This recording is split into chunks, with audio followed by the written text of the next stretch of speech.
브라질 호나우두 선수 워낙 대단한 선수였으니까 축구에 대해서 더 얘기를 많이 나눠보고 싶고 한 번 이렇게 살짝 스치는 우연으로 만났는데 많은 대화를 나누진 못했고 그냥 스치듯이 이렇게 싹 지나가가지고 그러고 나니까 더 만나고 싶은 것 같더라고요. 메날두가 발롱도르를 양분하던 시절 7번 손흥민에 대한 기대감은 그를 손날두라 부르는 사람들을 존재하게 만들었습니다.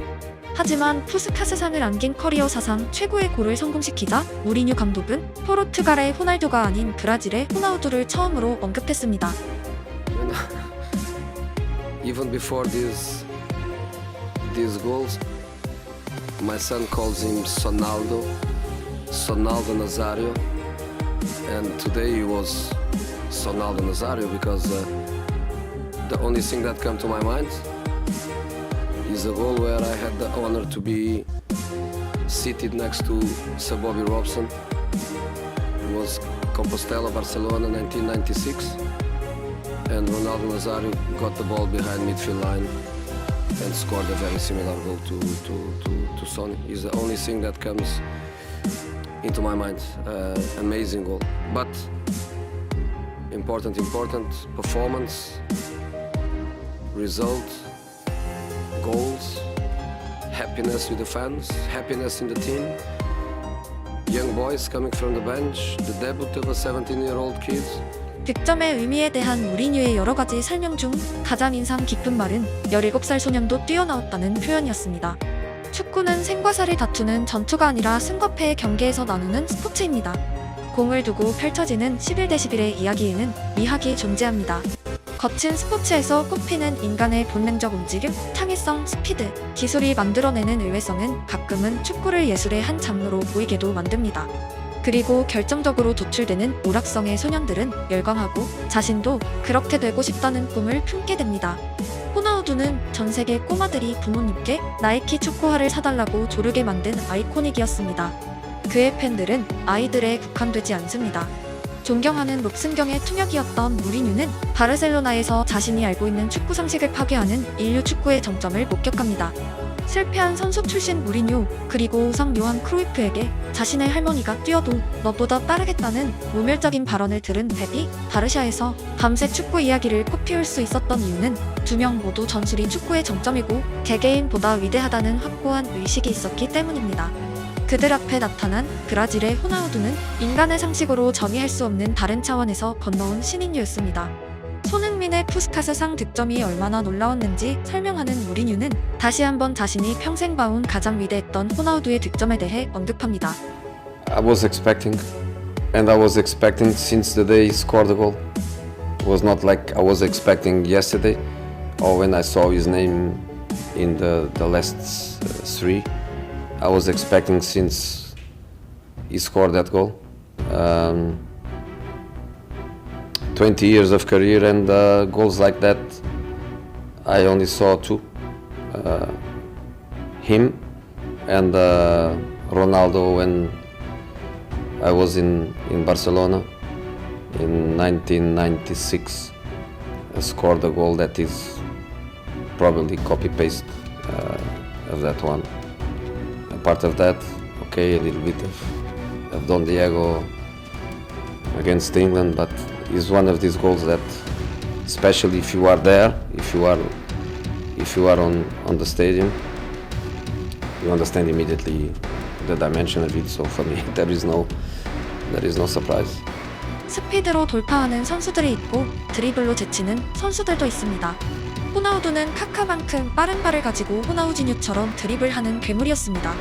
많은 사람들이 스트라이커라는 표현에 한 두 번의 터치 혹은 공중볼로 득점을 따내는 유형을 떠올리지만 호나우두는 미들부터 최후방까지 혼자의 힘으로 파괴할 수 있는 상대팀에겐 제한 같던 무기를 온몸에 가지고 있었습니다. 축구의 왕.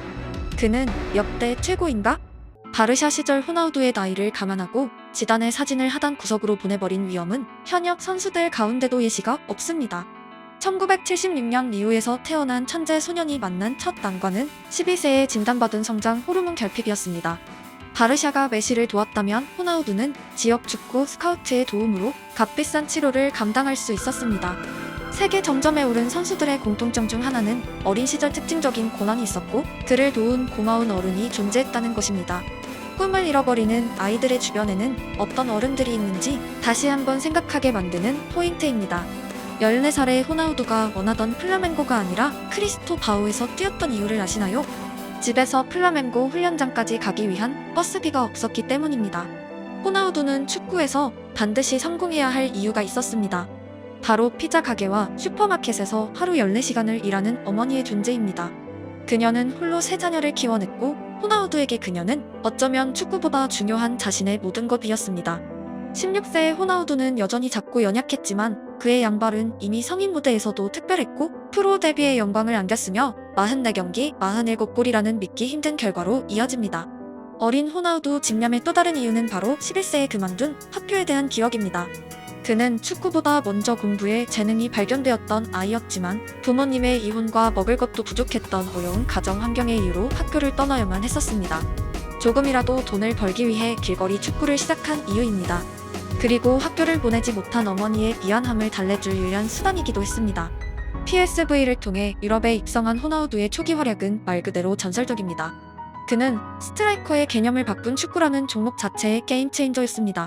그의 황홀한 기술들은 전 세계 모든 어린이들의 모티브가 되었고 현대 축구를 창조시킨 혁명적인 아이콘이었습니다. 호나우두가 다른 선수들과 다르다는 가장 특별한 일화는 그는 레알, 바르샤, 그리고 밀란, 인테르라는 거대 라이벌팀 모두에서 활약했지만 그를 미워하는 사람이 많지 않은 부분입니다. 레알로 이적한 피구를 향해 바르샤 팬들은 돼지 머리를 경기장에 투척했었습니다. 물론 피구의 이적 비화에 더 큰 분노 요소가 담겨 있었지만 이를 감안해도 호나우두가 팬들에게 받은 취급은 특별했습니다. 그는 다른 선수들과 구분되는 종목의 예외자였고 승부를 떠나 플레이를 감상하는 자체에 의의를 제공한 예술가였습니다. 하지만 결국 호나우두는 종목 사상 최고의 선수가 되지 못했습니다. 그의 움직임은 신의 것이었지만 그의 무릎은 인간의 뼈로 만들어져 있었습니다. 펠레, 마라도나, 레날드와 달리 그에겐 축구가 인생의 모든 것이 아니었습니다. 그가 축구를 시작한 이유는 어머니를 부양하기 위해서였고 목표를 달성하자 그의 체중은 증가했습니다.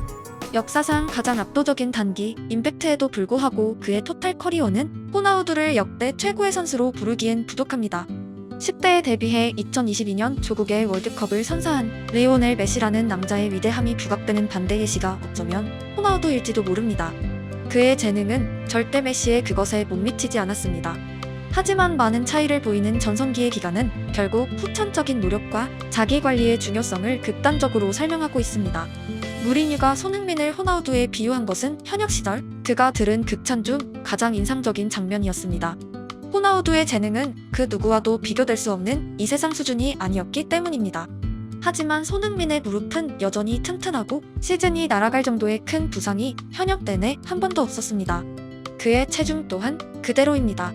호나우두가 부상을 입기 전까지의 충격점이 동나이대의 메시, 호날두를 90골 가까이 앞섰다는 기록은 축구 역사상 가장 기괴한 그의 초기 커리어를 설명하고 통산 득점은 그의 짧았던 전성기를 반증합니다. 선천적 재능이 중요한가? 후천적 노력이 중요한가? 현대 사회에서 이슈가 되는 주제입니다. 분명한 것은 지구 최고의 재능을 가지고 있어도 1년 만에 모든 것을 잃어버릴지도 모르는 게 인간입니다. 재능은 과거에게 받은 선물이지만 미래를 만드는 것은 결국 자기 자신입니다. 대부분의 삶은 빨리 뛰는 것보다 더 멀리 걸어가는 것에 의의가 존재합니다. 즉, 오늘 걸음을 출발해도 늦지 않았다는 의미입니다. 가장 마지막에 걷고 있는 사람이 당신이 되길 기원합니다. 당신 앞을 뛰어나간 이 세상의 호나우두는 무수히 존재합니다. 하지만 10년 후 그들과 당신은 어디쯤을 걷고 있을까요?